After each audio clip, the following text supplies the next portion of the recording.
تو میقات سے قبل ہم نے احرام باندھنا ہے. میقات جو ہے ہمارا، جب ہم جہاز پہ جا رہے ہوں گے تو راستے میں وہ اعلان کر دیتے ہیں کہ بھئی جس نے احرام باندھنا ہے باندھ لے، آدھے پون گھنٹے تک یا گھنٹے تک وہ جگہ آنے والی ہے تو اس سے پہلے احرام باندھ لیا جائے. تو اس کے لیے بہتر طریقہ یہ ہے کہ نہا کے گھر سے نکلیں اور پھر جہاز میں بیٹھ جائیں، باوضو ہوں. اگر وضو ٹوٹ گیا تو وہی واش روم میں جا کے وضو کر لے اور اس کے بعد بندہ احرام باندھ دے. تو یہ احرام جو ہے نا یہ میقات سے پہلے باندھنا ہے. تو اس کا یہ جو کتاب آپ کو دی اس کا مسئلہ نمبر 77 حدیث کے ساتھ لکھا ہوا ہے. تو احرام کی نیت سے جب ہم غسل کریں تو اس کے بعد جسم پر مرد حضرات جو ہے نا وہ خوشبو بھی لگا سکتے ہیں، عورتیں نہیں. پھر احرام کی 2 چادریں میں وہی جو ہیں وہ پہننی ہیں. تولیے بھی مل جاتے ہیں. تولیے ذرا اچھے رہتے ہیں اس اعتبار سے کہ اگر گرمی ہے، بہت سخت دھوپ ہے تو یہ تولیہ جسم کو بڑا اچھا یعنی بچا لیتا ہے گرمی کی دھوپ سے. اور اگر سردی ہے، رات کو خنکی ہے، تب بھی ذرا فیل ہوتا ہے کہ چلے کوئی گرم کپڑے ہم نے پہنے ہوئے ہیں. پھر مرد حضرات جو ہے نا یہ سر ننگا رکھیں احرام میں اور چپل پہنیں. دوران حج اپنی نظریں بھی نیچی رکھیں.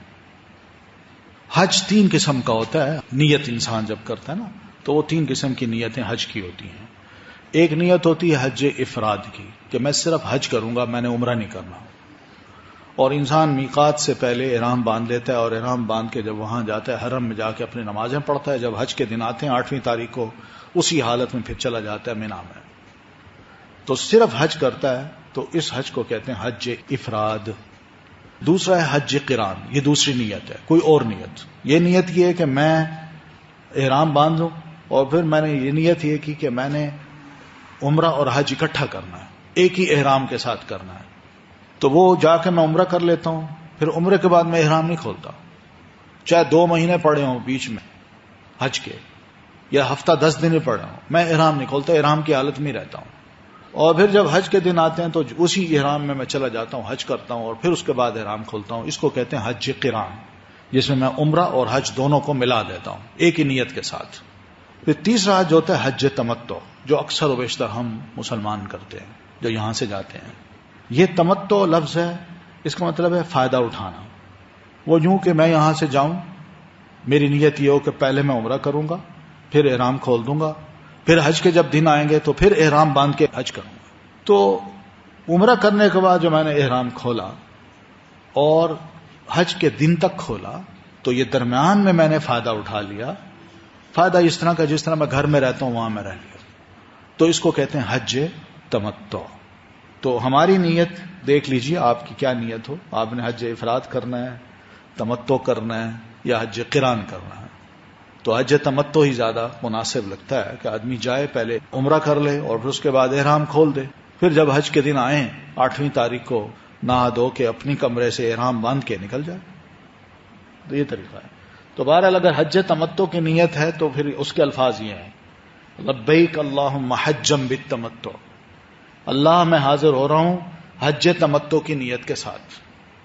یہ لفظ ہیں جو کہ ہم نے پکار کے کہنے ہیں. پھر اس کے فوراً بعد اب تلبیہ کہنا شروع کر دینا ہے، لبیک اللہم لبیک، اللہ میں حاضر ہوں. میں کیا وارفتگی ہے، سچی بات ہے. ان لفظوں پہ آپ غور کریں تو کیا اس میں بے چینی نظر آتی ہے، فدائیت نظر آتی ہے اور انسان قربان ہونا چاہتا ہے. تو یہ لبیک اللہم لبیک ان الحمد والنعمت لک، یہ زور زور سے ہم نے پکارنا ہے. پھر یہ بعض اوقات یہ بھی ہوتا ہے کہ انسان بہت کچھ تکبیرات تلبیہ کہہ کے تھک جاتا ہے، تو کوئی بات نہیں، مسنون دعاؤں کی کتاب آپ کے پاس ہو، اس میں دعائیں پڑھتے رہیں آپ خاموشی سے.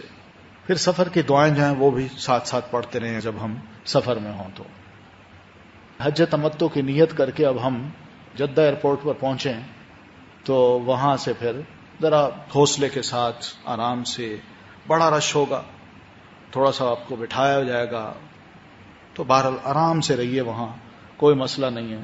پھر جدہ سے مکہ کی روانگی کے لیے آپ کے معلم جو ہیں انہوں نے اس قسم کا بندوبست کیا ہوتا ہے. آرام سے ہم بسوں میں بیٹھ کے، اچھی بسیں ہیں ان پہ بیٹھ کے ہم چلے جاتے. یہ مکہ مکرمہ مسجد حرام کے بعد جو اہم مقامات ہیں اب ان کا ذرا تعارف دیکھ لیجئے. یہ حرم کی میں تعریف کر چکا ہوں پہلے. تو یہ مطاف ہے، یہ خانہ کعبہ ہے، اس کے ارد گرد یہ مطاف ہے. یہ حجر اسود ہے جو کونے پہ لگا ہوا ہے. تو یہیں سے، اسی کے سامنے سے ہم نے طواف شروع کرنا ہے اور یہیں آ کے ایک طواف ختم ہوتا ہے. تو اس طرح 7 چکر لگانے ہیں ہم نے اس کے. ان چکروں میں ہم نے دعائیں مانگنی ہیں. جو دعائیں مانگ سکتے ہیں اپنی زبان میں، اپنے لیے، فوت شدگان کے لیے، والدین کے لیے، بیماروں کے لیے، اپنی اولاد کے لیے، جو بھی دعائیں مانگ سکتے ہیں ہم مانگتے جائیں. اور تسبیحات بھی خوب پڑھیں، سبحان اللہ، الحمدللہ، اللہ اکبر. پھر اس میں یہ ہے کہ یہ کارنر اور یہ کارنر، ان دونوں کے درمیان ہم نے ایک دعا ضرور مانگنی ہے، وہ ہے ربنا آتنا فی الدنیا حسنۃ وفی الآخرۃ حسنۃ وقنا عذاب النار. یہ مقام ابراہیم ہے. حضرت ابراہیم علیہ السلام جب خانہ کعبہ بنا رہے تھے تو جس پتھر پہ آپ کھڑے تھے وہ پتھر محفوظ کیا گیا ہے، جس کو اللہ تعالیٰ نے قرآن میں فرمایا فیہ آیات بینات مقام ابراہیم، اس میں بڑی روشن نشانیاں اور مقام ابراہیم بھی ہے. یہ قرآن میں اللہ نے ذکر کیا ہے، یہ کوئی فیبریکیٹڈ چیز نہیں ہے کہ لوگوں نے بنو کے رکھ دیا وہاں. تو یہ پاؤں کے نشانات ہیں. تو یہ صفا پہاڑی ہے، تو اس صفا پہاڑی سے ہم نے سعی شروع کرنی ہے اور صفا سے مروہ کی طرف یوں جاتے ہیں. تو یہ بہرحال چند ایک چیزیں تھیں جو کہ ذہن میں رکھیے گا. اب مکہ میں داخل جب ہوں تو حرم کی جو ممنوعات ہیں ان کا خیال کرنا ہے. اس کی گری ہوئی کوئی چیز نہیں اٹھانی، حتیٰ کہ حرم پاک سے نکلتے وقت جو جوتیاں پڑی ہوتی ہیں نا وہ بھی ہم نہیں پہننے کے روادار. اگر میری جوتی نہیں ہے تو میں کوئی اور جوتی پہن لوں نا، چھوڑ دیں آپ اس کو، ننگے پاؤں آ جائیں، اپنی نئی خرید لیں، لیکن وہ نہیں پہنیں. اس کے بڑے فائدے ہیں، بہت فائدے ہیں. اگر ہر مسلمان وہاں صرف ان چیزوں کو خیال کرے کہ جو چیز پڑی ہے میں نے اس کو نہیں چھیڑنا، تو جس کی پڑی ہے نا وہ 2 دن کے بعد بھی آئے گا نا اس کو وہیں پڑی مل جائے گی. کوئی شے جو ہے وہ گری ہوئی چیز مت اٹھائیں، پڑی رہے، وہ آپ کی نہیں ہے، وہ اللہ کی سمجھیں. پھر کوئی غیر مضر جانور ہے ان کا شکار بھی نہ کریں، یہ منع ہے. اگر کوئی سانپ ہے، بچھو ہے، اس کو تو مارا جا سکتا ہے، کوئی اور شے نہیں. مثلا گھاس بھی نہیں کاٹنی وہاں کی. شہر میں داخل ہونے کی دعائیں ہیں، اسلحہ بھی لے کے نہیں جانا وہاں. تو مسجد حرام میں داخل ہونے کے آداب یہی ہیں کہ داخل ہوتے ہوئے مسجد میں داخل ہونے کی ہم دعائیں پڑھیں، جو بسم اللہ والصلاۃ والسلام علی رسول اللہ اللہم افتح لی ابواب رحمتک. کعبہ شریف کو دیکھ کے جو بھی دل میں دعا ہے وہ ضرور مانگیں، نظر پڑتے ہی. پھر مسجد حرام میں داخل ہونے کی یہ دعا ہے. تو یہ ہے خانہ کعبہ. بس اس خانہ کعبے کے دیکھیں 4 دیواریں ہیں. یہ یاد رکھیں ہم اس کی پوجا نہیں کرتے. دنیا میں کہتی ہے کہ اگر ہم بتوں کی پوجا کرتے ہیں تو مسلمان خانہ کعبہ کی کرتے ہیں. ہم خانہ کعبہ کی پوجا نہیں کرتے. اس کے بارے میں قرآن مجید میں اللہ نے فرمایا یہ مسلمانوں کے لیے اللہ تعالیٰ نے مسلمانوں کی عبادت کا ایک رخ متعین کیا ہے، بس تاکہ مسلمان جہاں ہوں، حیث ما کنتم فولوا وجوہکم شطرہ، جہاں کہیں بھی ہو اس کی طرف تم نے رخ کر کے نماز پڑھنی ہے. یہ اللہ کا گھر ہے تو اللہ کے گھر کی طرف رخ کرتے ہیں. اس گھر کے پتھر کی یا دیواروں کی ہم عبادت نہیں کرتے. اور اگر پتھر حجر اسود ہے اس کو اگر ہم چومتے ہیں تو اس لیے نہیں چومتے کہ اس سے کوئی ہمیں فائدہ ہوتا ہے یا نقصان پہنچاتا ہے، بلکہ یہ اس لیے چومتے ہیں کہ اللہ کے رسول نے فرمایا یہ جنت کا پتھر ہے جو ابراہیم علیہ السلام کو عطا کیا گیا تھا، اور ابراہیم علیہ السلام نے یہاں لگایا تھا. یہ جب اترا تھا تو بالکل سفید تھا، یہ لوگوں کے گناہوں کی وجہ سے یہ بالکل کالا ہو گیا. تو یہ بھی کل شہادت دے گا اللہ اس نے مجھے چوما تھا. بس ہم چومتے ہیں اس کو، اس کی عبادت نہیں کرتے. اس کو نہیں کہتے پتھر میاں تو کچھ کر دے، تو ہمیں فائدہ دے دے، تو نقصان دے دے، نہ، کچھ نہیں کر سکتا وہ. یہ حضرت عمر نے اس کی وضاحت کی تھی. ایک دفعہ آپ نے طواف کیا، طواف کے دوران پتھر پہ آئے، اس کو جب چومنے لگے تو چومنے سے پہلے پبلک کے سامنے زور سے کہتے ہیں او پتھر، میں جانتا ہوں تو پتھر ہے، تو نہ نفع دے سکتا نہ نقصان، میں صرف اس لیے تمہیں چوم رہا ہوں کہ اللہ کے رسول نے تمہیں چوما تھا، اگر آپ نہ چومتے تو میں کبھی نہ چومتا تمہیں. تو بہرحال یہ خانہ کعبہ ہے. یہاں سے ہم نے جو حجر اسود ہے اس سے سٹارٹ لینا ہے اور طواف شروع کرنا ہے. یہاں مقام ابراہیم ہے اور یہ سارا مطاف ہے. تو یہاں سے ہم نے شروع کرنا ہے. یہ رکن عراقی ہے، یہ رکن شامی ہے، اور یہ رکن یمانی ہے. ٹھیک ہے، اور یہ حجر اسود ہے. یہاں ایک گرین ٹائپ کی نا انہوں نے ویسے لائٹ بھی لگا دی ہے. یہاں پر جو سیڑھیاں اترتے ہیں تو یہاں اوپر دیوار کے اوپر ہی گرین لائٹ لگی ہوئی ہے. تو بہرحال یہیں سے ہم داخل ہوں، ادھر سے آئیں حرم پاک کی برآمدے سے، اور یہاں اتریں اور یہیں سے پھر ہم سٹارٹ کر کے نا روانہ ہو جائیں. تو اس طرح ایک طواف، پھر دوسرا، پھر تیسرا، پھر چوتھا، پانچواں، چھٹا، ساتواں، بس دعائیں جو چاہیں مانگیں. لیکن یہ جو ہمارے ہاں کچھ طریقہ بنا دیا گیا کہ آپ پہلے چکر میں یہ دعا مانگیں، دوسرے میں یہ، تیسرے میں، نبی علیہ السلام نے ایسی کوئی دعا نہیں بتائی. یعنی کوئی طریقہ نہیں بتایا کہ آپ ہر چکر میں یہ دعا مانگیں. یہ علماء نے بعد میں ہماری آسانی کے لیے کر دیا ہے، ورنہ آپ جو چاہیں اپنی زبان میں چاہیں دعائیں خوب مانگیں. اگر ان دعاؤں کا ترجمہ آتا ہے تو ضرور مانگیں وہ دعائیں، ورنہ جو آپ کے دل میں وہ ضرور مانگیں. اور جو کر سکتے ہیں، یعنی قرآن میں یہ کچھ قرآنی دعائیں ہیں اور مسنون دعائیں، یہ کتابیں انشاءاللہ آپ کو باہر انٹروڈیوس کرائی جائیں گی، میں بھی تھوڑا سا کرا دیتا ہوں. انہی دعاؤں کو لے جائیے، قرآن کی ہیں، جو انبیاء کرام مانگتے تھے. اللہ تعالیٰ نے ہمیں بھی نصیحت کی کہ تم یہ دعائیں مانگو، اور نبی علیہ السلام نے جو دعائیں مانگی ہیں وہ بھی دیکھیے کتنی خوبصورت دعائیں ہیں. ان سے بہتر کوئی دعا نہیں ہو سکتی. کوئی شے نہیں چھوڑی آپ نے دعا میں. تو طواف کے لیے وضو ضروری ہے. جس طرح نماز پڑھتے ہیں نا، طواف کے لیے وضو فرض ہے. حجر اسود کی طرف دائیں ہاتھ سے اشارہ کرنے کے بعد، یعنی اگر رش ہے تو ضروری نہیں کہ آپ چوم کے اس کو سٹارٹ کریں. آپ اسی لکیر کے حجر اسود کے سامنے جب کھڑے ہوں تو یوں دائیں ہاتھ سے اشارہ کیجیے، بسم اللہ اللہ اکبر کہہ کے آپ اپنا طواف شروع کر دیجیے. پھر جب پہلا طواف ختم ہو تو پھر آ کے اگر موقع ملتا ہے بوسہ دینے کا تو دیجیے، لیکن رش کی وجہ سے دھکم پیل بہادری دکھانا یہ اچھی بات نہیں، دوسروں کو تکلیف ہم دیں گے. تو آسانی ہونی چاہیے. پھر اس کے بعد وہ ایسے ہاتھ کا اشارہ کر کے بسم اللہ اللہ اکبر کہہ کے دوسرا، تیسرا، چوتھا، اس طرح ہم طواف اپنا ختم کریں. تو بسم اللہ اللہ اکبر کہنا ہے. تو دوران طواف بارہ جو بھی دعائیں، تسبیح، تحلیل، عورتیں جو ہے نا وہ خاص طور پر شرعی پردہ پہنیں اور اس کی پابندی کریں، اور یہ چیزیں بڑی ضروری ہیں. مرد حضرات جو ہے نا وہ طواف کے دوران اپنا دایاں کندھا ننگا رکھیں. 3 طواف کیے ہیں اور پھر بعد میں نماز کا وقت آ گیا، نماز پڑھ رہے ہیں تو پھر کور کر لیں، نماز پڑھ کے پھر اس کو ننگا کر کے پھر طواف کریں. تو پہلے 3 چکروں میں مرد رمل کریں گے. رمل کا مطلب ذرا تھوڑے سے نا ایسے اپنی پنجوں پہ نا اور پچھلا والا حصہ اٹھا کے ذرا تھوڑی سی اکڑ کی چال ہوتی ہے وہ چلنی ہے. کسی کو دکھانا نہیں ہے، لیکن ایک سنت تھی. نبی علیہ السلام نے یہ شروع کیا تھا.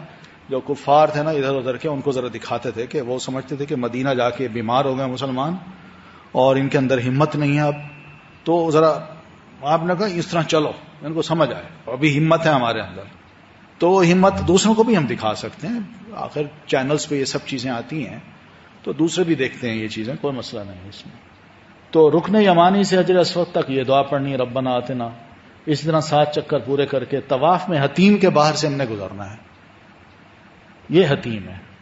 یا آپ طواف یوں کریں گے یہاں باہر باہر سے، اس کے اندر سے نہیں جائیں گے، یہاں سے گزر کے یہ شارٹ کٹ نہیں بنائیں گے، کیونکہ یہ حتیم جو ہے یہ خانہ کعبہ کا حصہ ہے. پہلے خانہ کعبہ اتنا بڑا تھا، یہ شامل تھا اس میں. نبی علیہ السلام کے دور میں ہی پھر وہ پیسے نہ ہونے کی وجہ سے اس کو آدھا بنایا گیا اور اس کو حتیم بنا دیا گیا. ہے خانہ کعبہ کا حصہ. اس میں بھی اگر بندہ نماز پڑھ لے تو یوں سمجھے میں نے خانہ کعبہ کے اندر ہی پڑھی ہے. تو بہرحال اندر بھی خانہ کعبہ میں صرف فرش لگا ہوا ہے، 2-3 پلرز ہیں بس، اور کچھ بھی نہیں ہے، کوئی خاص چیز نہیں ہے. تو لوگ جاتے ہیں، کسی کو موقع مل جاتا ہے اندر نماز پڑھ لیتا ہے، اور کسی کو یہاں ملتا ہے. تو یہ بھی بڑی اچھی بات ہے کہ یہاں بھی نماز بندہ پڑھ لے. تو یہ حتیم کے اندر کا حصہ ہے. یہ مقام ابراہیم ہے. طواف کر کے یہ مقام ابراہیم سے پیچھے آ کے نا یہاں کھڑے ہو کے آپ نے 2 رکعتیں پڑھنی ہیں، یعنی خانہ کعبہ اور آپ کے درمیان مقام ابراہیم ہو. پھر طواف کے چکر پورے کر کے پھر یہ پڑھیے واتخذوا من مقام ابراہیم مصلی. تو مقام ابراہیم یہی جگہ جو میں نے بتائی، یہاں 2 رکعتیں پڑھنی ہیں. آپ نے پہلی رکعت میں سورہ کافرون پڑھیے، دوسری میں قل هو اللہ احد سورۃ الاخلاص پڑھیے. پھر دعا مانگ کے آب زمزم پئیں اور آب زمزم کا چلو بھر پانی اپنے سر پہ بھی ڈالیں برکت کے لیے. یہاں برآمدے میں رکھے ہوئے کولر پڑے ہوئے ہیں. اب وہ جو اس کا چشمہ ہے نا آب زمزم کا، اس کو انہوں نے کور کر دیا. اب وہاں کوئی بھی نہیں جا سکتا، اس کے اوپر ساری چھت ڈلی ہوئی ہے. تو پانی جو ہے نا انہوں نے باہر بھی بہت سی چاروں طرف مختلف ٹیپس لگا کے حاجیوں کے لیے تازہ پانی جو ہے وہاں بھی فراہم کر دیا ہے، اور کولر بھی رکھے ہوئے ہیں. تو کولر سے ہی آپ پانی پیجئے زمزم کا، اور یہ زمزم کا پانی پیتے وقت کو دل میں دعا ہو وہ ضرور کیجیے. حدیث میں آتا ہے ماء زمزم لما شرب لہ. آدمی جو بھی ارادہ کر کے نا، جو دعا کر کے زمزم کا پانی پیے گا، اللہ اس دعا کو ضرور سنے گا. بڑے بڑے علماء کی تاریخ پڑھتے ہیں تو انہوں نے کئی ایسی دعائیں مانگی. ایک نے کہا اللہ مجھے ایسا علم عطا کر جو آج تک کسی کو عطا نہ ہوا, اور اللہ نے واقعی ان کو عطا کر دیا. تو اس طرح کی چیزیں جو ہے نا ہم مانگ سکتے ہیں اللہ تعالیٰ, اچھی چیزیں جو مسلمانوں کے لیے, اپنی آخرت کے لیے, مسلم امہ کے لیے, ملک کے لیے خیر ثابت ہوں, اللہ سے دعا مانگیں. تو یہ بڑا اچھا موقع ہوتا ہے, زمزم کا پانی پینے سے پہلے دعا مانگے پھر زمزم پی لیجیے. تو ملتزم کے مقابل کھڑے ہو کے برآمدے میں اس کے بالکل سامنے کھڑے ہو کے آپ یہ دعا مانگیں, اور جیسے میں عرض کر چکا ہوں جو دعائیں مانگیں گے انشاءاللہ اس موقع پر اللہ قبول کرے گا. یہ ملتزم ہے. اور خانہ کعبہ کی جو چادر ہے, غلاف ہے, اس کو ذرا اکٹھا کیا انہوں نے. یہ ملتزم ہے جس کو چمٹ کے, اس ملتزم کا مطلب اس کو چمٹ کے دعا کی جائے. تو یہاں انسان پورا جسم سینہ یوں لگا دیتا ہے, پورے جسم کو لگا دیتا ہے دیوار کے ساتھ, تو خوب دعائیں مانگتا ہے. اور بڑی اچھی جگہ یہ دعائیں مانگنے کی. پھر صفا پہاڑی ہے پیچھے, وہاں آپ نے جانا ہے اور دوبارہ حجر اسود کو دائیں ہاتھ سے اشارہ کر کے بسم اللہ اللہ اکبر پڑھنا ہے. پھر ملتزم کے مقابل وہی دور کھڑے ہو کے کوئی دعائیں مانگنی ہیں, اور صفا پہاڑی کی طرف قرآنی آیت ان الصفا والمروۃ من شعائر اللہ پڑھتے جائیے. اور پھر کچھ دعائیں ہیں جو آپ کو آج پڑھائی گئی ہیں اسی زاد راہ میں, کہ وہ پڑھ کے آپ نے سعی اپنی شروع کرنی ہے. یہ کچھ دعائیں اس میں لکھی ہیں, وہ ذرا دیکھ لیجئے گا, یہ آپ کے پاس ہے. یہ وہ آب زمزم کے کولر ہیں, یہیں سے آپ پانی پی کے آرام سے. اس میں کچھ کولر ایسے ہیں جو ٹھنڈے یخ ہوتے ہیں, اور کچھ کولر جن میں تازہ پانی ہوتا ہے, گرم پانی. تو کوشش کریں کہ ٹھنڈا یخ پانی نہ پئیں, فوراً گلا پکڑا جاتا ہے. تو اس میں جو گرم پانی کے کولر ہیں, اتنا گرم بھی نہیں ہوتا, بہرحال مناسب سے ہے. اگر زیادہ گرم محسوس ہو تو تھوڑا سا وہ دوسرا مکس کیا جا سکتا ہے, وہ پانی مکس کر کے پی لیں تو اچھا ہے. تو بہرحال اب ہم صفا پہاڑی پر جا کے تو اب سعی شروع کریں گے. تو یہاں سے صفا پہاڑی کے اوپر سے ہی ہم نے نیچے اترنا ہے اور یوں جانا ہے مروہ کی طرف. یہ جاتے وقت یہ درمیان میں جو لکیریں ہیں یہ اصل میں گرین کوئی لائٹس ہیں اوپر. یہ گرین لائٹ یہاں شروع ہوتی ہے, وہ وہاں جا کے ختم ہوتی ہے. تو اس لائٹ اور اس لائٹ کے درمیان ذرا دوڑنا ہے. مرد حضرات نے دوڑنا ہے, عورتوں نے نہیں, صرف مردوں کو اجازت ہے کہ وہ ذرا دوڑیں. تو یہ دوڑ لگا کے پھر آگے چلنا ہے, دعائیں کرتے جانا ہے, ذکر کرتے جانا ہے. وہاں پہنچ کے پھر خانہ کعبہ کی طرف رخ کر کے وہی دعائیں پڑھنی ہیں. لا الہ الا اللہ وحدہ نصر عبدہ انجز وعدہ وہزم الاحزاب وحدہ. یہ دعا مانگ کے نا پھر واپس آنا ہے. تو یہاں سے یہاں تک ایک چکر ہو گیا, اور وہاں سے یہاں تک ایک چکر ہوگا. یہ ایک چکر نہیں ہے کہ یہاں سے واپس آئے تو ایک چکر ہے, نہیں, یہاں سے یہاں تک ایک, پھر واپسی پر 2 3 4 5 6 اور یہ 7, یہاں ختم ہو جائے گا, 7 چکر لگانے. تو یہ سائی ہو گئی. اب سائی کے بعد یہ صفا پہاڑی کا منظر ہے آج کل یہی کچھ, یعنی اندر انہوں نے باڑ لگا دی اچھی, صفا پہاڑی پوری نظر آتی ہے, لیکن لوگ یہیں پر کھڑے ہو کے خانہ کعبہ کی طرف رخ کر کے اپنا سٹارٹ کرتے ہیں اور سائی کرتے ہیں. پھر یہ سائی ہے, صفا سے اب مروہ کی طرف لوگ جا رہے ہیں. تو بہرحال صفا کی پہاڑی پر اتنا چڑھیں کہ آپ کو خانہ کعبہ نظر آ جائے, اور اسی کی طرف رخ کر کے آپ نے دعائیں مانگنی ہیں. تو ذکر کرتے ہوئے بہرحال ایک چکر مکمل کرنا ہے, 7 چکر اس طرح مکمل کریں. مروہ پر ہی آخری چکر ختم ہوگا. مرد پھر اس کے بعد سر کے بال کٹوا دیں یا مڈوا دیں. یہ قرآن مجید میں بھی ہے, محلقین رؤوسہم او مقصرین, تو دونوں لفظ ہیں. منڈوانے کا ڈبل ثواب ہے اور کٹوانے کا سنگل ثواب ہے. تو جو ہی ہو جائے تو احرام کی حالت سے اب بندہ باہر آ جاتا ہے, یہ آپ کا عمرہ ہوگا بس. تو خواتین جو ہے نا یہ انگلی برابر بال کاٹ کے اپنا احرام سے باہر آ سکتی ہیں. لوگ وہاں کھڑے ہوتے ہیں کوئی کینچیاں لے کے, تو ان کینچی سے بھی بالوں کو چاروں طرف سے تھوڑا تھوڑا کر کے اگر مرد حضرات کاٹ دیں تو یہ تقصیر میں آتا. ورنہ باہر حجام ہیں, وہاں دکانیں ہیں, وہ بہرحال مونڈ بھی دیتے ہیں سر کو. نماز جماعت کا بہرحال پورا اہتمام کریں اور کوشش کریں کہ اچھی سے اچھی نماز پڑھیں آپ بغیر تکلیف دیے کسی کو. وہاں اکثر و بیشتر آپ جب بھی نماز پڑھیں گے نا تو ہر نماز کے بعد یہ اناؤنسمنٹ ہوتی ہے نماز جنازہ بھی پڑھنا ہے. جو حاجی آتے ہیں فوت ہو جاتے ہیں بیچارے, بیمار ہوتے ہیں, بوڑھے ہوتے ہیں, جوان بھی فوت ہو جاتے ہیں, تو وہ نماز جنازہ جب بندہ کھڑا ہوتا ہے نا تو کیا کروں میں, کیا پڑھوں نماز. تو یہ نماز جنازہ کی دعائیں تھوڑی سی یاد کر لیں, یہ مفید ہیں, کیونکہ کبھی ہمیں بھی واسطہ پڑ سکتا ہے. اپنے بھی فوت ہو جاتے ہیں, ان کے لیے بھی ہم اچھی دعائیں کر لیں تو یہ چیز اچھی ہوتی ہے. تو طریقہ کار بھی یہی ہے اس کا کہ 4 تکبیریں ہوں گی اور ایک سلام ہوگا، اور دائیں طرف پھر پہلی تکبیر کے بعد تسبیح اور فاتحہ پڑھیں، دوسری تکبیر کے بعد درود شریف پڑھیں، اور تیسری کے بعد دعائے مغفرت جو جنازہ کی ہے وہ پڑھیں. یہ سب آپ کو کتاب میں مل جائیں گی.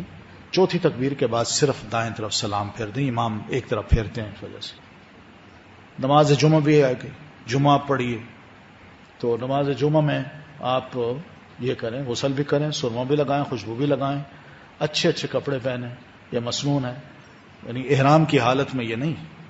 یہ احرام سے جب آپ نکل آئیں تب، جیسے یہاں جمعہ کے لیے تیاری ہوتی ہے تو اذان سے کافی پہلے مسجد حرام میں آ جائیں، کیونکہ بہت رش ہوتا ہے. بلکہ لوگ تو فجر کی نماز کے بعد ہی وہاں بیٹھ جاتے ہیں، اور تقریباً حج کے دنوں میں یا رمضان کے دنوں میں وہ 11 بجے حرم کے دروازے بند کر دیتے ہیں، اندر نہیں جانے دیتے پھر.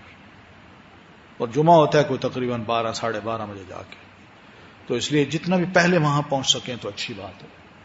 خطبہ کو ہم خاموشی توجہ سے سننا ہے، شاید سمجھ بھی نہ آئے، لیکن دوسروں کو خاموش کروانے کی بھی اجازت نہیں ہے. ویسے تو یہ اجازت ہماری اپنی مسجدوں میں بھی نہیں ہے کہ وہ امام خطبہ دے رہا اور میں کسی کو چپ. اس کی اجازت خطبہ کے دوران نہیں ہے، خطبہ جب دے رہا ہو امام. تو یہ مکہ مکرمہ کی کچھ زیارات ہیں. یہ مینا کا میدان ہے، یہ میدان عرفات ہے، یہ مسجد نمرہ ہے. تو اس میں بھی بڑی اچھی جگہ مل جاتی ہے. بہت بڑی مسجد ہے اور ساری ایئر کنڈیشن مسجد ہے. وضو کر کے آپ بے شک اندر چلے جائیں، دروازے پہ آپ کو بڑا رش نظر آئے گا، یہاں بڑا ہجوم ہوتا ہے، لیکن جب اندر جائیں تو خالی ہوتی ہے. تو اگر میدان عرفات میں نہیں بیٹھنا تو اس کے اندر جا کے آرام سے بیٹھا جا سکتا. لیڈیز بھی جا سکتی ہیں، مرد بھی جاتے ہیں، وہ اپنی جگہ بنا لیں، بس وہیں پر آرام سے رہیں، سارا دن دعا بھی کریں، اور جو خطبہ ہے اس کو بڑی آسانی سے آپ سن بھی سکتے ہیں. اور بالکل ہی اوپر سر کے اوپر بڑے اچھے اچھے مائک لگے ہوئے ہیں، آرام سب کچھ سمجھ آتی ہے. یہ غار ہرا ہے.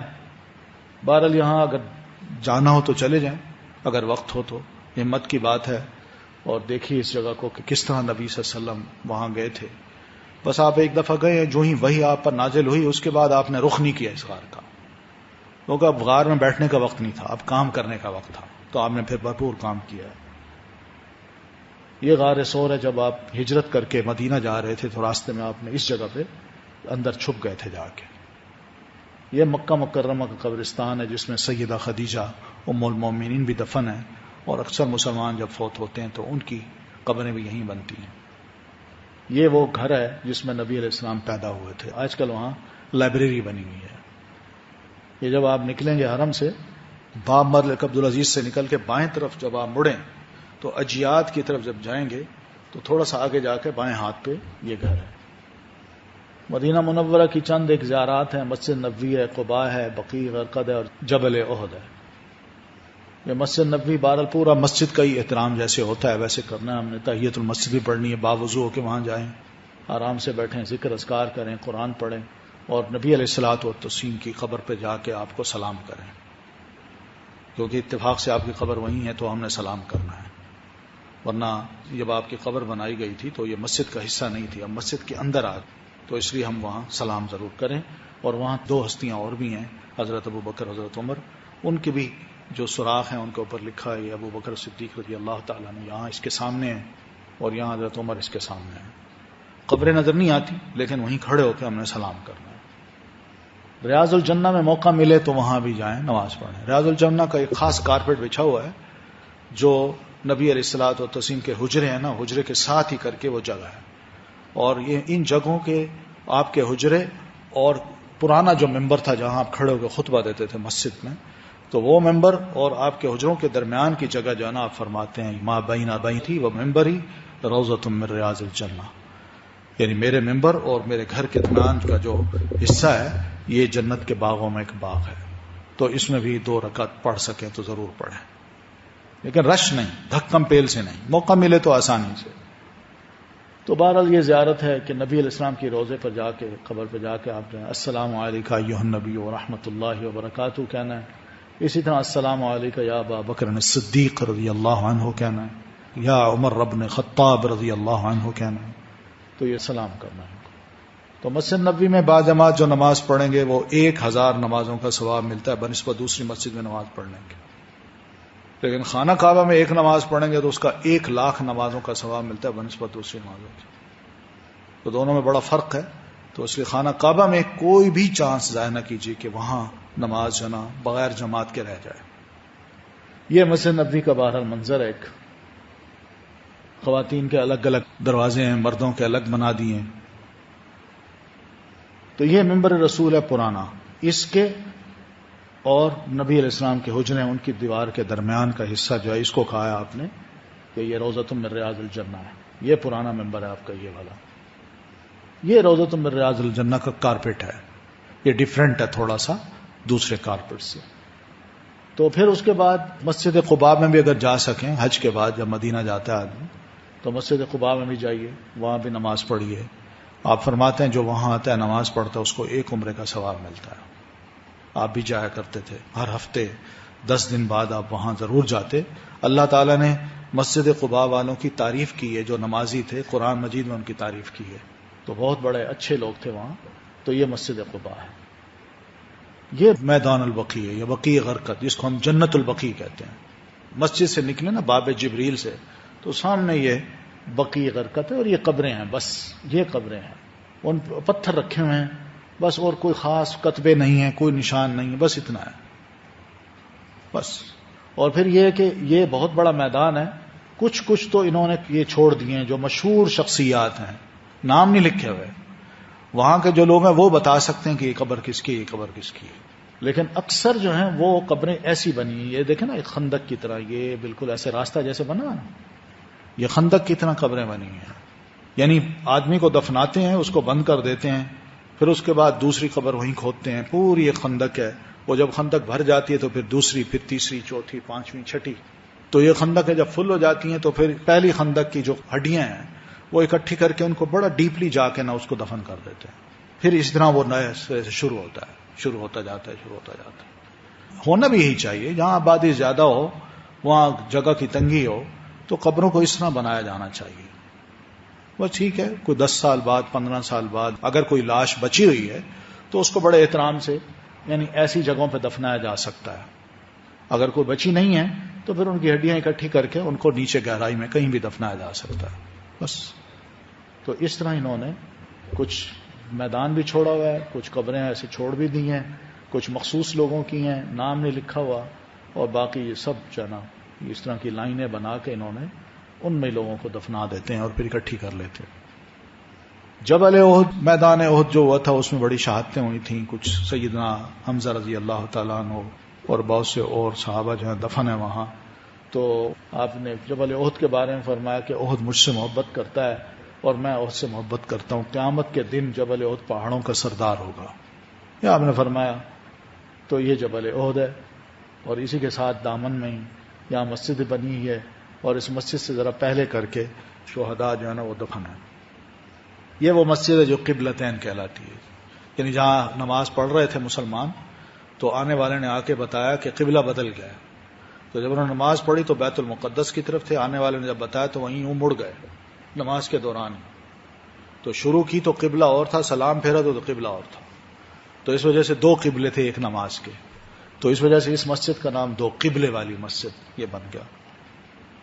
یہ مقامات ہیں. بہرحال آپ میقات سے اندر داخل ہوئے، آپ مکہ آئے، اور پھر اس کے بعد یہاں آپ رہے، عمرہ کیا. عمرے کے بعد اب آپ نے روانہ ہونا ہے. 8 تاریخ کو مینا آنا ہے، اور مینا آ کے رات یہاں گزارنی ہے، اور پھر مینا کے بعد آپ نے یہاں سے جانا ہے سیدھے عرفات، صبح کی نماز پڑھ کے سورج نکلنے کے بعد. تو یہاں پہنچنا ہے، یہاں سارا دن وقوف کرنا ہے، رہنا ہے، نمازیں با جماعت پڑھنی ہے، اور نمازیں اکٹھی کرنی ہے، یعنی ظہر اور عصر اکٹھی کرنی ہے نمازیں. پھر مغرب کا جو ہی سورج غروب ہو تو غروب ہوتے ہی نماز نہیں پڑھنی وہاں مغرب کی، بلکہ وہاں سے فوراً چل پڑنا ہے اور واپس آنا ہے مزدلفہ. مزدلفہ آ کے یہاں پھر ہم نے دونوں نمازیں مغرب اور عشاء کی اکٹھی پڑھنی ہے. پھر یہاں رات گزارنی ہے. یہیں رات رہ کے ہم نے کنکریاں بھی چننی ہیں. کنکریاں چن کے بہرحال جتنے لوگ ہیں وہ اپنی کنکریاں چنیں، اور پھر اس کے بعد صبح نماز پڑھ کے جب ذرا تھوڑی سی روشنی ہو جائے تو یہیں مزدلفہ میں کھڑے ہو کے ہم نے خوب دعائیں کرنی. یہاں ایک پہاڑ ہے اور ایک جگہ ہے جس کو مشعر الحرام کہتے ہیں، وہیں اس کی طرف رخ کر کے خوب، یہ خانہ کعبہ کی طرف رخ ہو جاتا ہے، اس طرف رخ کر کے ہم نے خوب دعائیں کرنی ہیں، اور جب تک یعنی سورج نہیں نکلتا ہم دعائیں کرتے رہیں، اور پھر اس کے بعد وہاں سے نکلیں اور مینا آ جائیں۔ اب مینا آ کے دوسری ایکٹیویٹیز شروع ہو جاتی ہیں، وہ پھر جمرات ہیں، قربانی ہے، سر منڈانا ہے، یہ سب چیزیں جو ہے نا پھر رات گزارنی ہے، یہ 2 دن 3 دن تک ہم نے یہ پریکٹس کرنی ہے، تو انشاءاللہ اس پہ پھر آگے بات آتی ہے۔ تو 8 ذی الحجہ پہلا دن ہے، اس دن کرنے والا کام جو ہے نا وہ یہی ہے کہ ہم اپنی قیام گاہ سے تیار ہوں اور حج کے لیے غسل بھی کریں، خوشبو بھی لگا لیں، پھر احرام باندھ لیں، اور احرام باندھ کے لبیک حجن کہہ کے پھر ہم چل پڑیں، اور یہ دعا بھی کریں اللہ یہ حج ہے، نہ اس میں کوئی دکھاوا ہے اور نہ ہی شہرت چاہتے ہیں۔ پھر لبیک اللہم لبیک یہ تلبیہ کہنا شروع کر دیں احرام باندھتے ہیں، تو ظہر سے پہلے تلبیہ کہتے ہوئے مینا پہنچے، اور وہاں ظہر، عصر، مغرب اور عشاء اور فجر یہ سب قصر کر کے نمازیں پڑھیں گے ہم۔ تو بہرحال یہ تو ہے اگر دن کے بعد کوئی پہنچ جاتا ہے، لیکن جو رہ جاتا ہے اس کے لیے ضروری ہے کہ مغرب تک بہر صورت پہنچ جائے، وہ رات اس نے وہیں گزارنی ہے۔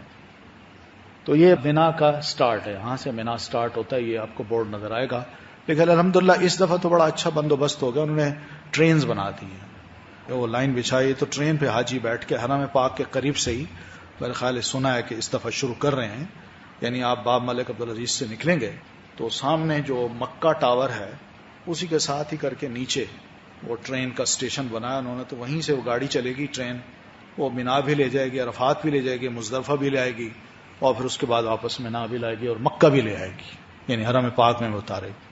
یہ بڑی خوش قسمتی ہے ہم لوگوں کی یہ سیج کے کہ اس طرح کی آسانیاں الحمدللہ میں مل رہی ہیں، ورنہ بڑا مشکل تھا۔ پہلے لوگ جو حج کے بارے میں ان کو پڑھتے ہیں نا جی اس نے 60 حج کیے، 40 حج کیے، مگر آج ایک حج کرنا بھی اتنا آسان نہیں ہے، پتہ نہیں انہوں نے کیسے وہ بیچارے کرتے تھے، بڑی ہمت تھی ان لوگوں میں، گرمی ہے، پیاس ہے، سایہ نہیں، اور حرم پاک کے اندر کنکریاں بچھی ہیں، پتھر ہیں، جل رہے ہیں پاؤں، اس کے اوپر وہ طواف کر رہے ہیں، بڑی ہمت تھی ان لوگوں کی۔ لیکن آج جیسے اب الحمدللہ یوزڈ ٹو ہو گئے، ویسے اللہ تعالیٰ نے ہمارے لیے بھی کوئی سہولتیں پیدا کر دی ہیں۔ تو یہ مینا کا میدان ہے، اس کے اندر لگے ہوئے خیمے ہیں، یہ معلمون کے لگے ہوئے ہیں، اور اسی میں سب بندوبست ہوتا ہے حاجیوں کی رہائش کا۔ یہ شیڈ بنے ہوئے ہیں بڑے اچھے خوبصورت سے، اور ان کے اندر بڑے بڑے انہوں نے یہ بھی لگا رکھے ہیں، ٹھنڈی ہوا بھی دیتے ہیں اور ہوا سک بھی کرتے ہیں، تو اس سے نا بڑا اچھا ماحول ہے۔ تو یہ حاجی جو ہے نا آرام سے وہاں دن رات وہیں رہتے ہیں، گزارتے ہیں، وہ باتیں کرتے ہیں۔ یہ پانی کے کولر وہاں اس طرح سٹینڈ کی صورت میں لگے ہوئے ہیں، ٹھنڈا پانی یہیں مل جاتا ہے، اوپر سے آپ پریس کریں گے تو یہ پانی نکلے گا، آپ پی لیں گے۔ کھانے کے سٹال بھی وہاں بے شمار ہیں، بہت سے کھانے مل جاتے ہیں الحمدللہ، جو ہمت ہو کھا لیجیے۔ تو 9واں دن جو ہے وہ یہ حج کا دوسرا دن ہوگا، ہم طلوع آفتاب کے بعد صبح میدان عرفات روانہ ہو جائیں، عرفات جاتے ہوئے تکبیرات اللہ اکبر لا الہ الا اللہ اللہ اکبر وللہ الحمد، یہ تکبیرات بلند آواز سے پڑھتے جائیں۔ پھر حج کا خطبہ جو ہے وہ عربی میں ہوگا ظہر کے وقت، وہ ہم بیٹھیں، پوری تیاری کے ساتھ بیٹھیں، توجہ سے سنیں۔ اچھا، میدان عرفات میں ایک مسجد بھی بنی ہے، جیسے میں آپ کو بتا چکا ہوں، اس مسجد میں کوشش کریں مل جائے تو، جگہ تو بہت اچھی ہے، ورنہ باہر جہاں بھی ہوں گے وہاں بھی سنا جا سکتا ہے خطبہ، لیکن ذرا آواز سننے میں شاید لفظ کلیئر نہ ہو۔ پھر زور اور اثر امام کے ساتھ ہم نے جمع قصر کرنی ہے، وہ جیسے نماز پڑھا ہے ان کے ساتھ پڑھنی ہے۔ تو پھر اس کے بعد ہم نے وقوف کرنا ہے، وقوف کا مطلب کھڑے ہو کے قبلہ کی طرف رخ کر کے ہم نے دعائیں مانگنی ہیں، یہ اصل چیز ہے، یہ نچوڑ ہے پورے حج کا۔ یہی وہ وقت ہوتا ہے جب اللہ فرشتوں سے کہتا ہے اور بڑے فخر کرتا ہے، دیکھو یہ بندے بھی ہیں جو میرا ذکر کرتے ہیں، میری تسبیح کرتے ہیں، باوجود گناہ گار ہونے کے یہ پھر بھی تمہاری طرح نہیں ہے، ان کی خواہشات ہیں تمہاری نہیں ہے، لیکن اس کے باوجود بھی آ کے معافیاں مانگ رہے ہیں، میں ان کو معاف کرتا ہوں۔ بڑا خوش ہوتا ہے اللہ تعالیٰ۔ تو یہ میدان عرفات ہے، بالکل دیکھیں نا، بالکل قیامت کا سما ہے، بالکل سٹریٹ، نفسا نفسی کا عالم ہوتا ہے۔ تو یہ وقوف عرفات ہم نے کرنا ہے اس طرح کھڑے ہو کے، یعنی قبلہ کی طرف رخ کر کے، خوب دعائیں کرنی ہے، خوب مناجات کرنی ہے رب کے حضور۔ تو یہ موقع ہے، بڑا اچھا موقع ہے۔ یہ وہ جگہ ہے جس کو جبل رحمت کہتے ہیں۔ تو یہاں منارہ بنا ہوا ہے، لوگ یہاں جمع ہو جاتے ہیں، یہاں بھی دعا کی جا سکتی ہے، ہمت ہو تو وہاں چلے جائیے، ورنہ بہرحال جہاں کہیں میدان میں موقع ملتا ہے، میدان عرفات کی حدود میں آپ دعا کر لیجیے. تو یوم عرفہ میں زیادہ تر ذکر یہ لا الہ الا اللہ وحدہ لا شریک لہ لہ الملک ولہ الحمد وهو علی کل شیء قدیر. تو بہر الغروب آفتاب تک یہ خوف کر کے نماز مغرب نہیں پڑھنی ہم نے، وہیں سے بڑے سکون اور وقار کے ساتھ تلبیہ کہتے ہوئے مزدلفہ روانہ ہو جائیں. تو یہ عرفات سے مزدلفہ جب روانگی ہوتی نا تو لاکھوں کا ہجوم ایسے نکلتا ہے نا جب، تو اس میں واقعی بڑا عجیب سا منظر ہوتا ہے. رش، بسیں، گاڑیاں، چھوٹی بڑی، سب لوگ پیدل، یعنی انسانوں کا ازدحام ہوتا ہے، سمندر ہوتا ہے وہ. تو بڑے حوصلے کے ساتھ ہم نے بھی جانا ہے. اب تو خیر اور بھی انہوں نے کافی ساری سڑکیں نکال دی ہیں جس سے لوگ اب آسانی سے انشاءاللہ پہنچ جایا کریں گے. گاڑی بھی چلا دی ہے، ٹرین، تو انشاءاللہ اب کافی سہولت ہو جائے گی. مزدلفہ پہنچ کے پھر مغرب اور عشاء کی نمازیں ہم نے ایک اذان اور 2 اقامت کے ساتھ اکٹھی ادا کرنی ہے. اگر ہم اپنا گروپ ہیں تو اذان بھی دیں، اور جب جماعت پڑھیں تو 2 اقامت کہیں، ایک مغرب کی اور پھر وہ پڑھ کے پھر دوسری اقامت کہیں اور عشاء کی نماز پڑھیں. اور مزدلفہ رات سو کے گزاریں، کوشش کریں رات کو وہاں نیند آ جائے، سو جائیں تھوڑی دیر کے لیے، کیونکہ آگے پھر بڑی منزلیں ہیں. مزدلفہ سے 7 کنکریاں چننا. کنکری جو ہے نا، بہرحال کنکری ہو، یعنی انگلی کے پور جیسی، اس سے زیادہ بڑی نہ ہو. تو یہ رمی کے لیے اب لوگ جا رہے ہیں، یہ جمرات کی طرف جا رہے ہیں. اب یہ راستہ بھی ہے، انہوں نے اوپر لفٹس بھی لگا دی ہیں یہاں، اور پل بھی بنا دیے ہیں، بریجز. تو پہلی منزل ہے، دوسری ہے، تیسری بھی ہے، بیسمنٹ بھی ہے اس کی. تو باہر اب وہ رش نہیں ہے. اب وہ واقعات سننے میں کم آئیں گے انشاءاللہ کہ لوگ دوڑ پڑے، کچلے گئے، یہ ہوا نہ. جانے کا راستہ الگ ہے اور پھر واپس آنے کا راستہ اور ہے، اس لیے انہوں نے سب تقسیم کر دیا. لیکن اب رش نہیں ہوتا اتنا، اب چوڑا ہے نا بہت، تو آسانی سے لوگ مار لیتے ہیں. اب کوئی ایسا مسئلہ نہیں ہے انشاءاللہ.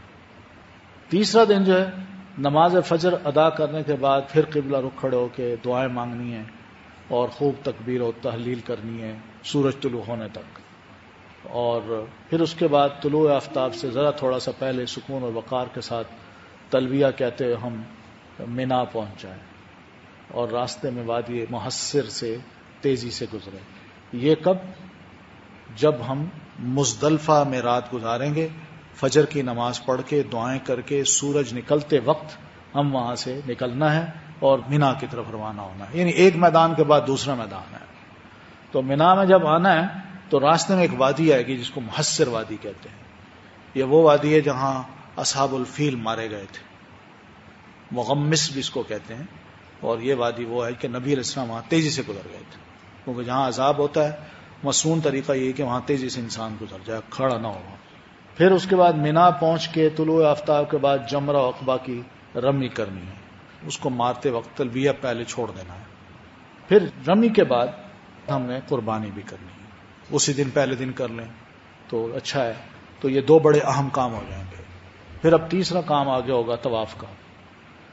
قربانی کے لیے یہ ہوتا ہے کہ جب حاجی وہاں پہنچتا ہے تو وہاں 2 طریقے ہیں. یا تو آپ اپنی قربانی یہیں قربان گاہ وہاں جا کے کر لیں، وہاں شاید کوئی ایسی پرائس میں کوئی شاید مل جائے، لیکن بہت مشکل ہوتا ہے وہ خریدنا.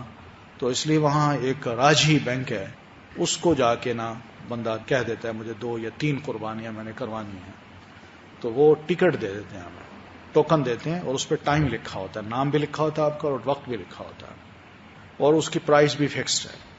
تو وہ آپ ٹکٹ لے لیں. تو قربانی جس وقت آپ چاہیں کہ پہلے دن قربانی کرنی ہے، آپ ان کو یہ کہہ دیں کہ پہلے دن یہ میری قربانی ہو. یعنی جب میں مزدلفہ سے واپس مینا آؤں گا تو رمی کے بعد پہلے دن، یہ کون سا دن ہوگا؟ قربانی کا دن ہی ہے وہ، یوم النحر اس کو کہتے ہیں، جس کو ہم عید کا دن کہتے ہیں 10ویں تاریخ. تو اس دن میری قربانی ہونی چاہیے. تو وہ ٹائم جو آپ نے دیا ہوگا وہ اس وقت انشاءاللہ قربانی کر دیں گے. لیکن آپ اسی کو کنسیڈر کریں کہ میرا ٹائم یہی تھا. اس سے پہلے جو حلق کرنی ہے یا رمی کرنا ہے وہ کر لیں. تو 2 یہ کام کر لیں. تیسرے کا اگر وہ وقت گزر گئے تو اب آپ احرام بدل دیں، کپڑے پہن لیں. پھر طواف ہے افاضہ کا. وہ طواف جو ہے وہ انشاءاللہ جب ہو جائے گا تو تب آپ حقیقی معنوں میں حج سے فارغ ہو جائیں گے. یعنی قربانی ہو جائے، حلق ہو جائے، رمی ہو جائے، پہلے دن آپ کے لیے اتنی آزادی ہے کہ آپ احرام بدل لیں. بس اس کے علاوہ اور کوئی آزادی نہیں کہ یعنی میاں بیوی آپس میں شہوانی باتیں کریں، اس کی اجازت ابھی نہیں ہے. وہ تب ہوگی جب طواف ہو جائے گا. تو مینا سے مکہ جا کر طواف زیارت کریں، پھر صفا اور مروہ کی سعی کریں اور مکہ مکرمہ سے مینا واپس آ جائیں۔ طواف زیارت ادا کرنے کے ساتھ ہی احرام کی تمام پابندیاں ختم ہو جاتی ہیں۔ چلیے، تو حج کا یہ چوتھا اور پانچواں دن جو ہے اجر و ثواب کے اعتبار سے یہ بھی بڑے افضل ہیں۔ ان کو ایام التشریق کہا جاتا ہے کیونکہ چاند چمکتا ہے، شرق کا مطلب ہوتا ہے چمکنا، تو ان راتوں میں 11، 12، 13 میں چاند خوب چمکتا ہے، تو اس وجہ سے ان کے دنوں کو ایام تشریق کہا جاتا ہے۔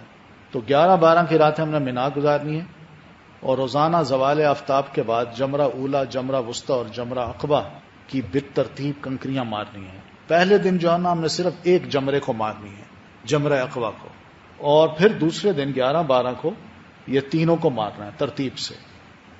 جو پہلا شیطان آتا جائے گا اس کو مارتے جائیں اور پھر فارغ۔ دنیاوی گفتگو سے پرہیز کریں، کثرت دعا مانگیں، ربنا آتنا فی الدنیا حسنۃ والی، یہ جمرے پہ مار رہے ہیں۔ تو جمرہ اولا، جمرہ وسطی کی رمی کے بعد قبلہ رخ ہو کر دعائیں بھی مانگیں، یہ بھی مسنون طریقہ ہے۔ یہ ایک سمبل ہے کہ ہم بہرحال حضرت ابراہیم علیہ السلام نے یہاں شیطان جب وہ شکل بنا کے آیا ہے اور اسماعیل کو کہنے لگا تمہارا والد جو ہے وہ تمہیں ذبح کرنے جا رہا ہے، تو دونوں نے اس کو کنکر مارے تھے، تو پہلے بھاگ گیا، پھر دوسری دفعہ آیا، پھر مارا، پھر تیسری دفعہ تھی، تو وہ اللہ تعالیٰ نے ایک سمبل بنا دیا۔ مراد یہ ہے کہ انسانی زندگی میں کبھی دین کے لیے قربانی کا وقت جب آتا ہے تو شیطان آ کے رکاوٹیں ڈالتا ہے، تو ایسے موقع پہ آپ بھی عہد کریں کہ ہم بھی یہی کام کریں گے جو ابراہیم علیہ السلام اور اسماعیل علیہ السلام نے کیا تھا۔ یہ وہ چیز ہے۔ تو عذر کے بغیر مینا میں راتیں نہ گزارنا، تو دم دینا ہوگا، یعنی رات کو مینا میں گزارنا ہے۔ پھر قیام مینا کے دوران ممکن ہو تو روزانہ طواف بھی کریں، وہاں چلے جائیں طواف بھی کریں۔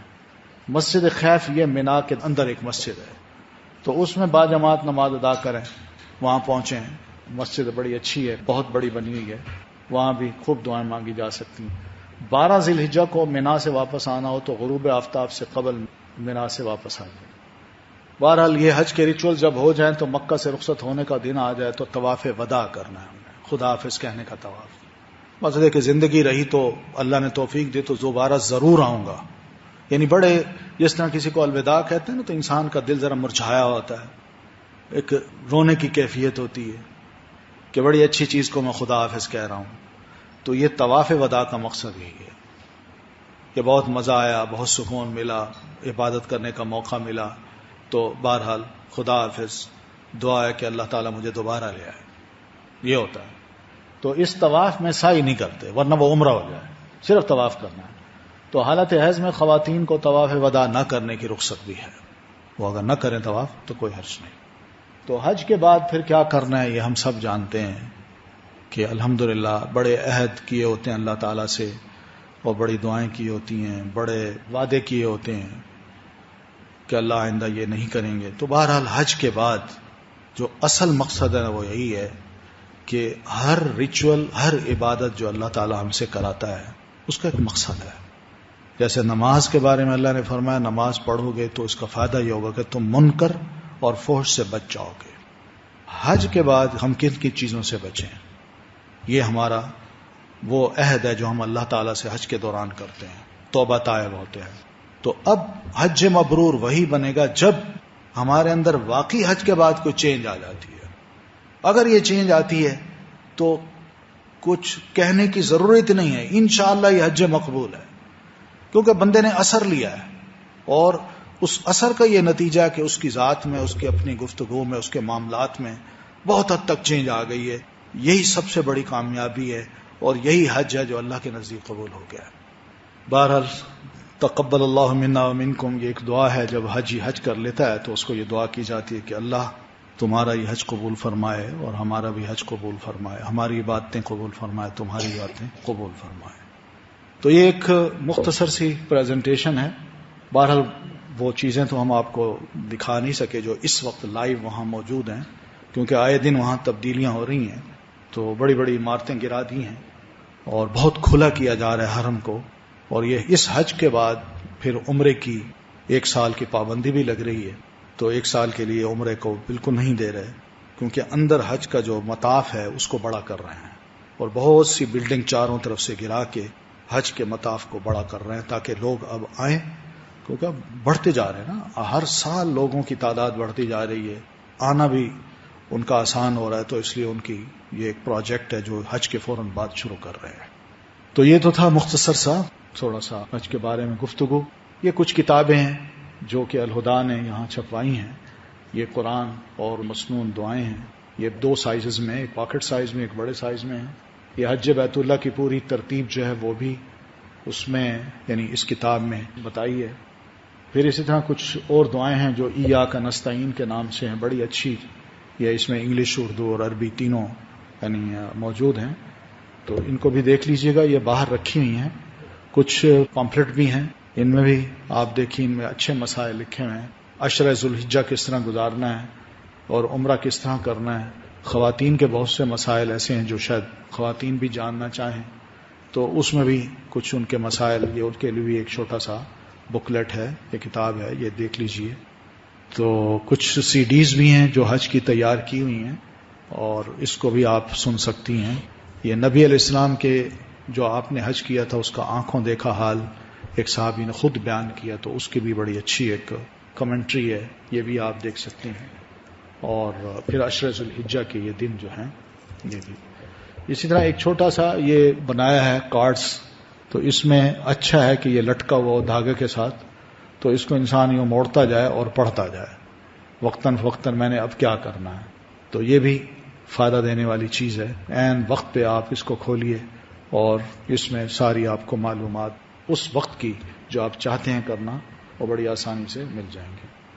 جی اب کچھ سوال کرنا ہو تو پوچھ لیجیے، کوئی ذہن میں سوال ہو. جی السلام علیکم. وعلیکم السلام. موسٹ پروبیبلی ہماری 4 یا 5 ذی الحجہ کو یہاں سے روانگی ہے، تو حج تمتع کے لحاظ سے آپ سے سوال یہ ہے کہ عمرہ ادا کرنے کے بعد بال کٹوانا اور منڈوانا، ظاہر ہے منڈوانا جس طرح آپ نے بتلایا افضل ہے، اور مشکل سے 2 دن کا وقفہ آئے گا، اور پھر حج کا بھی جو ہے وہ اس کے بعد بال منڈوانے ہیں. تو بہتر کیا ہے، عمرے کے بعد بھی منڈوایا جائے سر کو اور حج کے بعد بھی؟ نہیں، دونوں کام کر لینا آپ. عمرے کے بعد آپ سر کے بال کٹوا لیں اور حج کے بعد منڈوا دیں، دونوں پہ عمل ہو جائے گا اور مشکل بھی محسوس نہیں ہوگی. ایک سوال اور ہے، یہ اس میں آپ نے ذکر کیا کہ منا پہنچنے کے بعد، مطلب یہ ہے کہ جب مزدلفہ سے روانہ ہوں تو منا پہنچ جائیں اور پھر اس کے بعد کسی مناسب وقت پر جمرات کے لیے روانہ ہو. تو افضل کون سی چیز ہے؟ کیا مزدلفہ سے ڈائریکٹ جو ہے وہ جمرات کی طرف روانہ ہو جائیں، یا منا پہنچ کے کچھ دیر آرام کریں اور پھر روانہ ہوں؟ منا پہنچیں، منا پہنچ کے آپ نے اپنا جو وقت ہے وہاں تھوڑی دیر گزارے، اور پھر اس کے بعد دوسرے ریچولز جو ہیں نا وہ دیکھیں. کھانا پینا ہوتا ہے، ساتھ کچھ اور بھی ہیں، اپنے آپ کو سیٹل ڈاؤن کرنا ہے. تو اس طرح یہ سب ان تمام چیزوں کا خیال کر کے چلیں، مناسب ہے. پھر اس کے بعد رمی جو ہے، اس کے تو وقت جو ہے نا ذرا تھوڑا سا کھلا بھی ہے اور آرام سے رمی ہو بھی سکتی ہے، وہ بعد میں بھی کی جا سکتی ہے. طواف زیارت جو ہے، جو 10 تاریخ کو ہوئی کرنا ہے، تو اس کا بھی کچھ وقت اس میں کافی ہے، یا یہ 10 تاریخ ہی کو ادا ہونا ہے؟ اور پھر کیونکہ یہ بھی ذکر ہے کہ رات جو ہے وہ منا میں گزارنی ہے.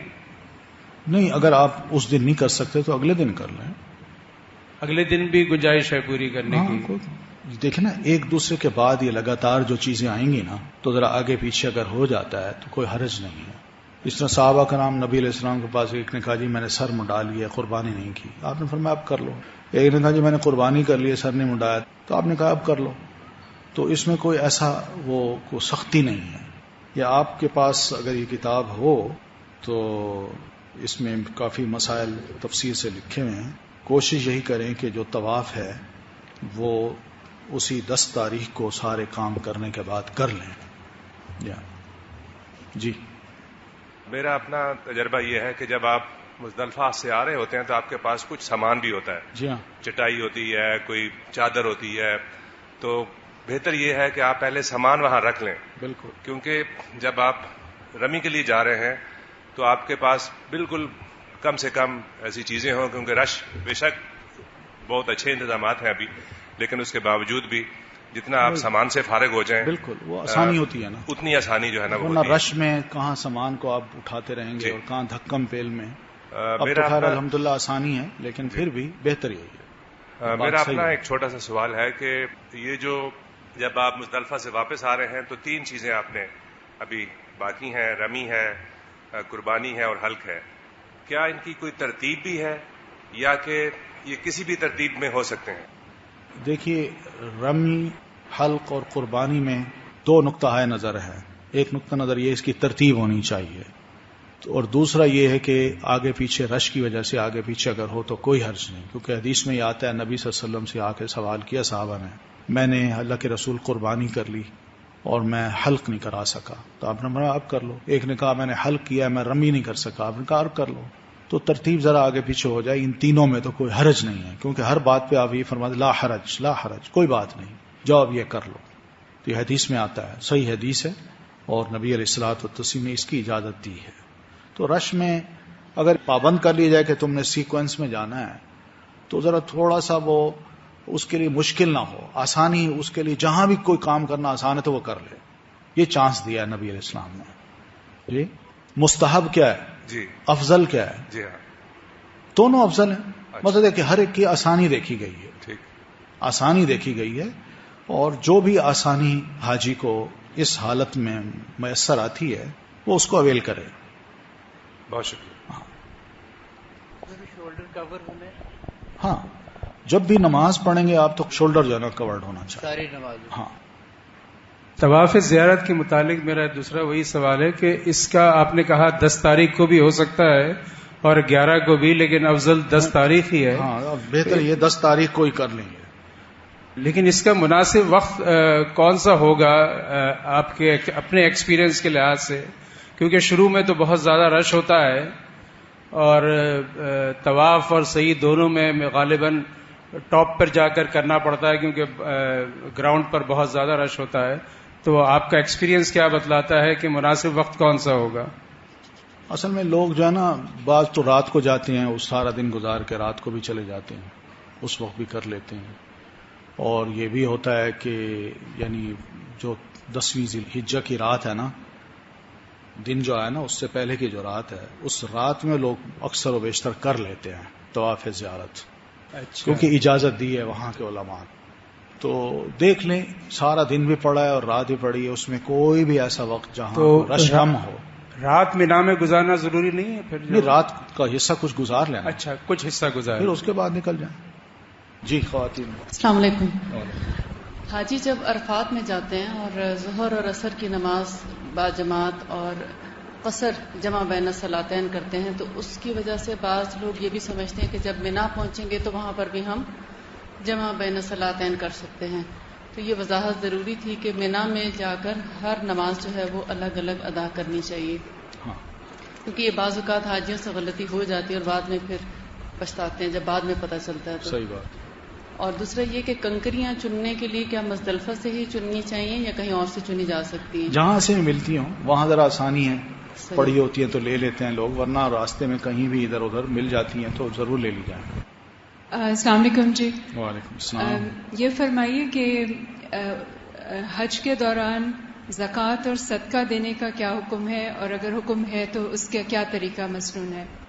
صدقہ تو دے سکتی ہیں، جو بھی خیرات کر سکتی ہیں وہ ضرور کیجیے. ہمارے ارد گرد بہت سے لوگ ایسے ہوتے ہیں مستحق، جو ظاہر ہے ایک ہی لباس پہنے ہوئے لیکن معلوم نہیں ہوتا، تو وہ کر لیجیے. صدقے کی صورت یہ بھی ہے کوئی 1-2 قربانیاں زیادہ کر لیجیے. یا زکوٰۃ جو ہے وہ عموماً جو اس کے بارے میں حکم ہے وہ یہی ہے کہ جہاں آپ رہتی ہیں وہاں کے لوگ جو ہے نا زکوٰۃ نکالیں اور کوشش کریں کہ اپنے ہی مسلمان جو ہے نا ان میں اس زکوٰۃ کو تقسیم کر دیں. وہاں پر زیادہ سے زیادہ ہم صدقہ و خیرات تو کر سکتے ہیں، لیکن زکوٰۃ جیسا فرض جو ہے وہ اپنے علاقے میں ہی کریں تو زیادہ بہتر ہے. جی کیا چیز؟ قرض. ہاں، اگر آدمی یہ سمجھتا ہے کہ قرض بعد میں بھی ادا ہو سکتا ہے، اور اگر خدا نہ خواستہ مجھے کچھ ہو جائے تو پیچھے بھی ادا کرنے والے ہیں جوائنٹ فیملی، تو ٹھیک ہے.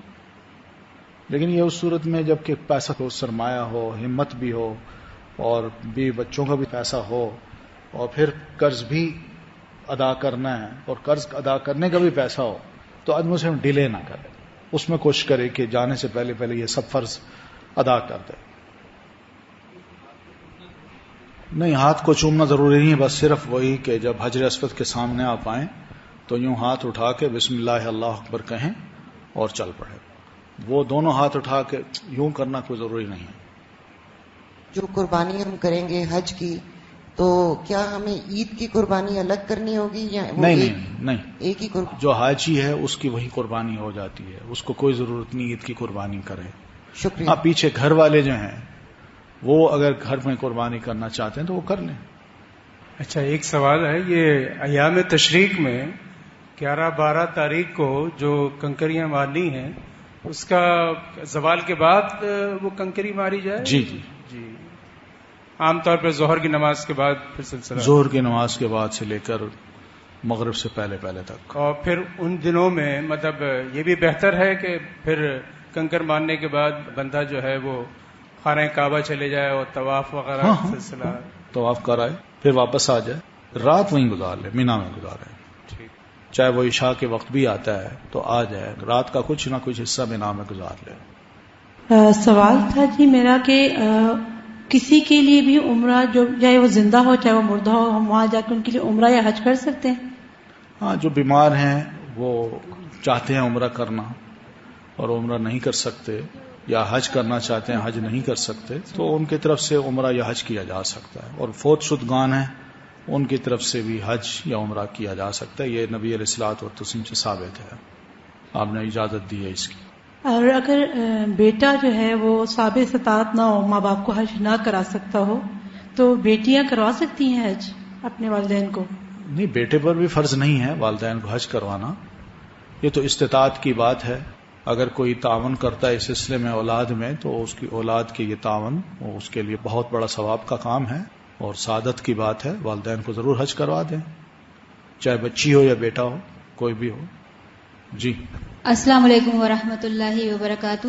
وعلیکم السلام ورحمۃ اللہ. سر, میرا سوال تھا کہ جب ہم جا رہے ہیں حج پہ تو ہم اپنے جو رشتہ دار وغیرہ ہیں اگر ان سے ہم ملنا چاہیں تو اس میں کوئی گناہ کی بات تو نہیں ہوگی کہ ان سے ہم جیسے معافی مانگنا چاہ رہے ہیں, ان سے آخری دفعہ ملنا چاہ رہے ہیں جانے سے پہلے؟ نہیں, وہ تو ضرور کرنا چاہیے, یہ تو بڑی نیکی کی بات ہوگی. رشتہ داروں سے آپ اس نیت سے ملیں کہ آپ کے حق میں ہم سے یہ زیادتی ہوئی, آپ ہمیں معاف کر دیں, اور یا یہ کام ہم نے کیے, یہ آپ کا پیسہ تھا, یہ آپ کی چیز تھی, یہ ہم دے رہے ہیں, اب بس سب غصے معاف کریں, ہمیں معاف کر دیں, ہم جانا چاہیں, بس ٹھیک ہے, تو بہت اچھی بات ہوگی. جی, انسٹالمنٹ ہوتی ہے نا اس کی؟ جی, تو وہ کیا وہ قرض کے حساب میں آتا ہے یا اس کو پہلے ادا کر کے پھر جانا پڑتا ہے؟ نہیں, مثلا وہ انسٹالمنٹ جو طے کر لیے تو وہ پھر انسٹالمنٹ دیجیے, وہ ظاہر ہے قرض تو ہے لیکن وہ اسی ترتیب سے ادا ہوگی جس طرح آپ نے طے کیا ہوا ہے. Thank you. چلیے ٹھیک ہے.